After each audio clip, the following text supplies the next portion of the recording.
Salut à tous et bienvenue sur Sahelia Link. Aujourd'hui, on va parler de 10 présidents africains qui ont profondément marqué l'histoire du monde. Trop souvent, les livres d'histoire oublient l'impact de ces leaders visionnaires venus d'Afrique.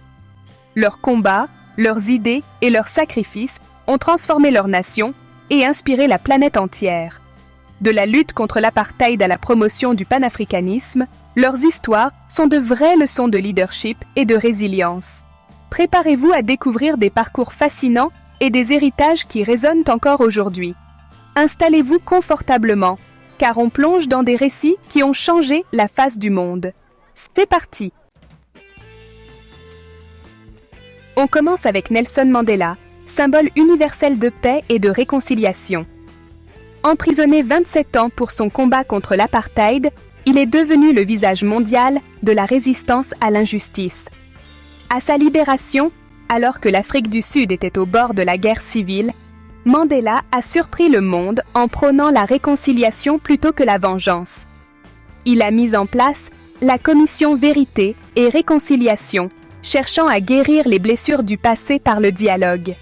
Mandela a prouvé que l'empathie et le pardon pouvaient triompher des divisions les plus profondes.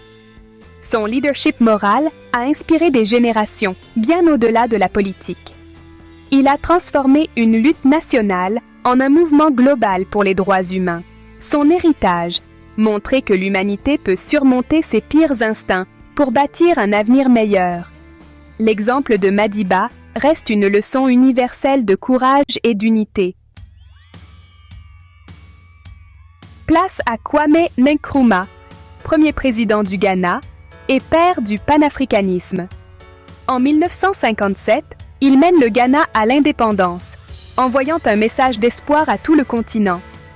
Nkrumah rêvait d'une Afrique unie, capable de résister au néocolonialisme et de peser sur la scène mondiale.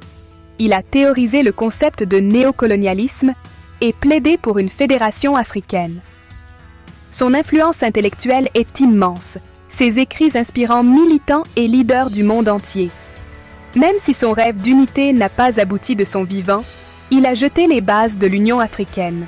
Nkrumah reste le symbole d'une Afrique fière, souveraine et solidaire. Direction, l'Éthiopie, avec l'empereur Haïlé Sélassié Ier, figure de la dignité africaine.